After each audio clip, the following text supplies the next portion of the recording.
So in my previous video, I started this series where I'm going over a bunch of the systems in Diablo 4 that I think should change some way in the future of the game. Because even though Lord of Hatred is by far the best the game has ever been, there are still a lot of things that could be better and a lot of things that just aren't working well right now. Now in that previous video, I went over what I think should happen with unique items going into Season 15 and beyond, and in this video I wanted to go over the tempering system, because a tempering system started as a way for the developers to be able to add much more interesting, impactful, and unique affixes onto our gear through a new crafting system that would not only allow us to add these really cool affixes to items to change up our build in certain ways, but would also allow them to balance these much more powerful and interesting affixes because you have such a limited amount of them in the system. But going into Lord of Hatred, the tempering system has been so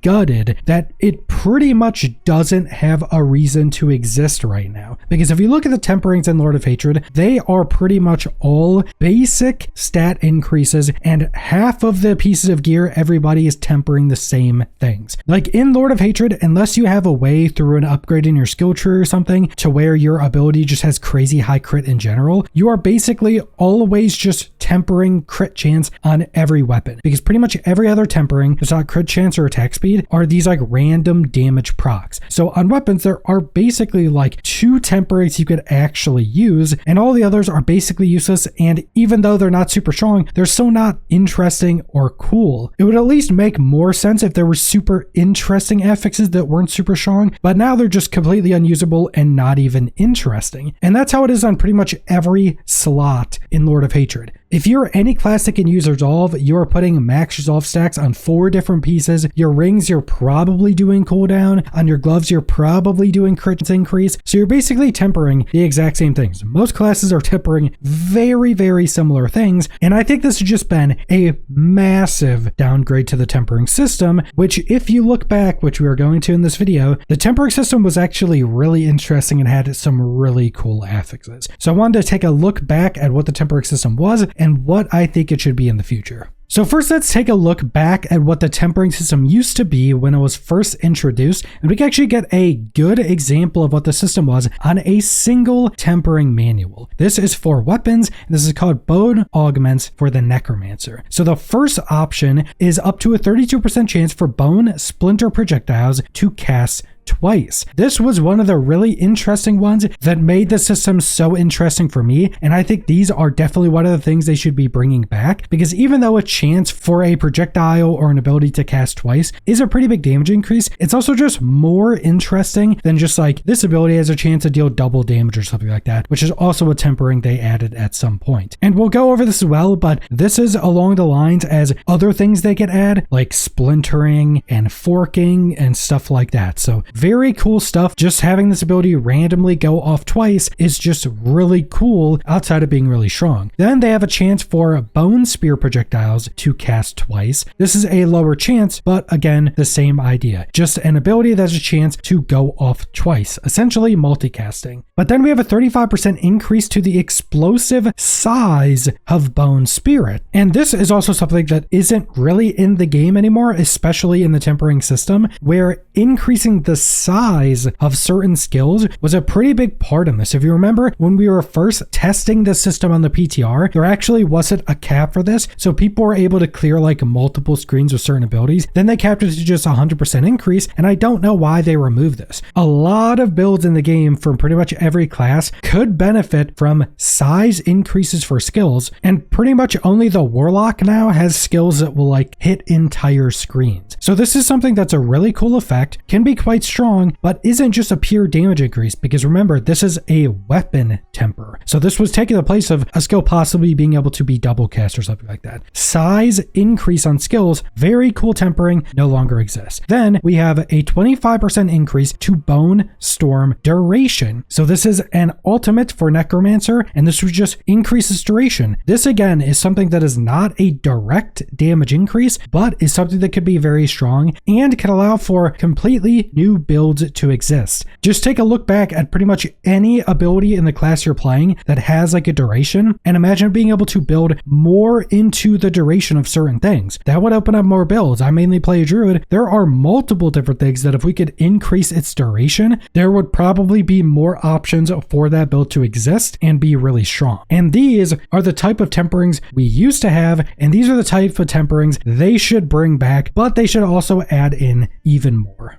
And there was also a bunch of other temperings that maybe not as interesting or cool as some of the ones we just went over, but a bunch of them that allowed certain builds to exist and just allowed you to modify your builds more. There was increases to passives from the old passive trees. Those could be changed to something else. Like, I'm going to keep using this example a lot of videos because I use it in my previous video going over uniques. The unique Mulnik ring for the druid that gives you increased damage while Cataclysm is active and gives you no spirit cost when it's active used to have a plus passive stat roll on it that gave Cataclysm an increased duration. There was also increases to passives like that in temperings. They usually were damage increases. There were usually more utility. So increased duration of an ultimate. So increase the resource generation from basic skills. That was a one you could get on a druid. So there was just increases to more utility or non-damage increasing passives through this system. And while we no longer have those passives, they could just add some of that stuff back with it just telling you what it does on the text. This increases the duration of this skill instead of being an increase to a passive that did the same thing. There was also increases to the duration of specific skills that we just went over, but that was specifically an ultimate on a weapon. On much less valuable slots, there were like increases to the duration of much more minor skills, but some of those could still be really strong. Then there was also cooldown reduction to certain skills. I think you could reduce the cooldown of ultimate skills, but they don't necessarily need to do that. They could just do it for, let's say, defensives. Like on a druid, we have 4 defensives all with cooldowns, and you usually want to use a good chunk of those. So imagine just having a tempering be dedicated to reducing the cooldown of one of those. Like one of the druid defensive, you could turn into something that just pulls enemies to you. Imagine having a bust reduce cooldown on that and allowing you to have a much easier time grouping up enemies. Grouping up enemies in certain builds is actually very, very important, and just allowing you to get a specific tempering to buff up a specific ability that's more utility focused would just be a really big increase of the game and not just a massive damage increase that kind of gets scaling and damage all out of whack. Now, there are some things they shouldn't bring back. One of the biggest ones is they added a chance for a cast of a spell to deal double damage. This was essentially the thing you would put on like every weapon in the last handful of seasons before Lord of Hatred. They shouldn't bring this back. Chance for a skill to deal double damage is not fun or interesting, and it's just a balancing nightmare. And again, I think double casting, while potentially does a similar thing, just is much better for balancing, is much more interesting, and actually does other things. Like just a chance for it to deal double damage would usually scale better and is much less interesting, but a double cast give you more resources, can potentially do less damage, but again, is also just really cool. So at a baseline, I think this is a lot of things they should be adding back. A lot of the old temperings we had that weren't just damage increases, that are more focused on utility stuff but still have some damage increases like double casting, just stuff that's more interesting affixes. Because again, the developers specifically detailed the tempering system when it was coming to the game, that it was specifically designed around adding in more interesting affixes that we would be able to add to our gear so it could be more balanced but also just be the coolest affixes you could possibly get. And I think the tempering system when it was first introduced was significantly better than it is now, because like I mentioned, the tempering system right now is as basic as you could possibly get and really doesn't have a reason to exist in its current form. Now, that's the change to the system that I think would generally be easy to implement into the game. It's already generally stuff we had. Nothing is too outlandish, but there are also a lot more cool stuff you could do with the system if they wanted to take it even past what I've already gone over. And the first thing is something I already mentioned, where these would be similar to where your ability has a chance to cast a second time. It's essentially multicasting on a % chance, but you could add things like forking, splitting, arcing, stuff like that. All of that stuff is just really cool. All of those different type of effects that you'll find in some other ARPGs that change how the ability works, or gives it additional cast, or gives it more splitting, or anything like that are just really, really cool. Especially with some certain abilities, this can actually make certain abilities significantly more strong and more interesting. Like one of the most basic ones you could possibly think of is having a sorcerer use a fireball. At a baseline, they just shoot a fireball fireball forward, it hits something,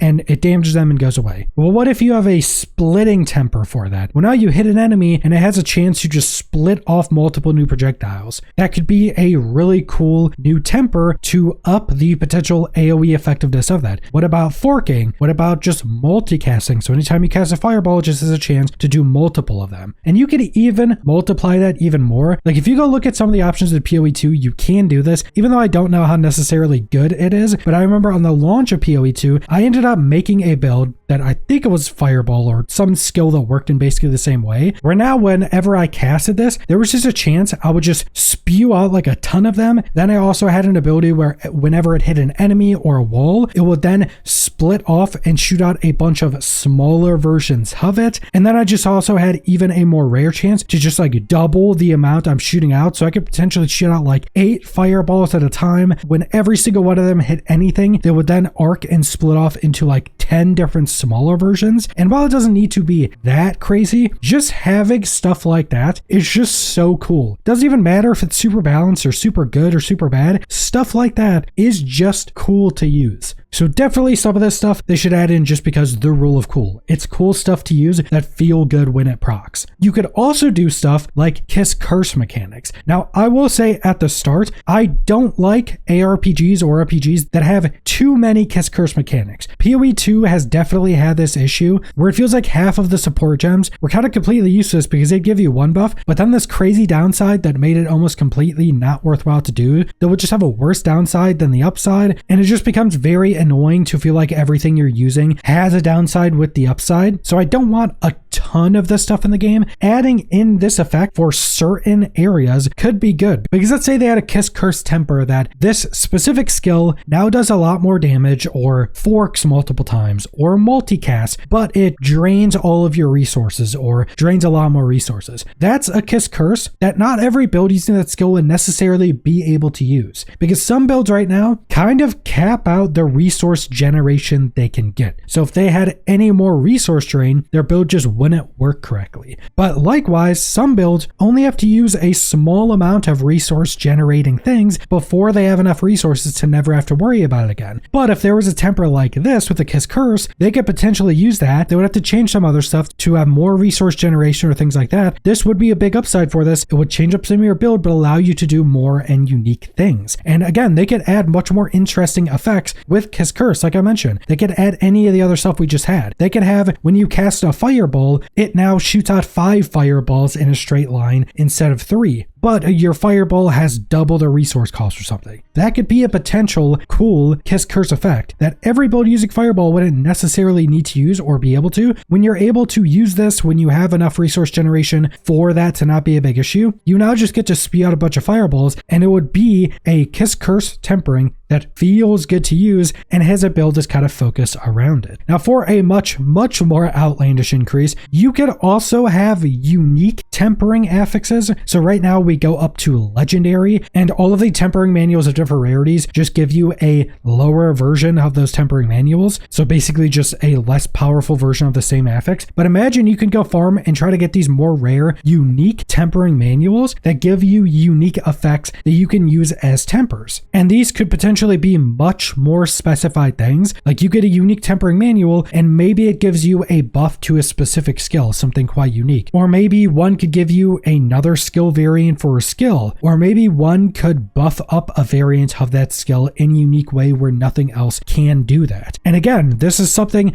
that fits in with the original reason for temperings to exist, that there are unique affixes only available through tempering that you can't get anywhere else that are more interesting or more powerful than normal affixes. And being able to get a unique temper would do that. Like maybe there are unique tempers that you could get for every different gear slot. You could only use one unique tempering across the entirety of your build. So maybe one would give you like a big damage increase depending on how much like defenses you had or something. And that could go on your chest piece or something, right? Or on your legs. But maybe then there would be like a really big resource generation temper you could get only on a ring. So you have to choose between those two. This would just give a lot more options. It would add a really cool unique effect you can only have one of, so it's a bit more limited, but it just adds more interesting options into a system that very much needs that. And I think the big through line with everything I want with the tempering system is just what the developers said this system was being designed for. Like I've mentioned multiple times in this video, the developers specifically said that the tempering system was designed to let us modify gear with much more interesting affixes that were unique to the tempering system that you can't get elsewhere. That is the main goal I want them to do with the tempering system going forward. Add in unique affixes you can't get elsewhere. And again, these don't have to be just like pure damage increases or something. These could be utility focused. These could be resource focused. These could be reducing the cooldown of a specific skill. These could be a multicasting that would be more damage focused, but on a percent chance, and it's just a really cool effect. So there is so much you could do with this system as we've gone over in this video, and I very much hope going into the near future, hopefully like season 15 or 16, we get more temperings at a minimum, because the system right now is just so incredibly boring and just feels like something you don't think about doing at all. You just get the same stat for basically every build in the game, and then you just spam reroll it until it's a greater affix, and you're really putting no thought into it, and you're not changing anything really depending on the build. Like I have over 200 hours on a Druid and Lord of Hatred. I think every single build, and I think I've done over a dozen builds, I've tested out multiple other builds, every single one of those builds, every single one, 100% of the time, I am putting crit chance on my weapons as a tempering. Weapons are supposed to have the most interesting tempers, and you basically don't have another option outside of crit chance. I very much hope they expand the tempering offerings a lot more going into the future. But that's all I want to go over, so thanks for watching.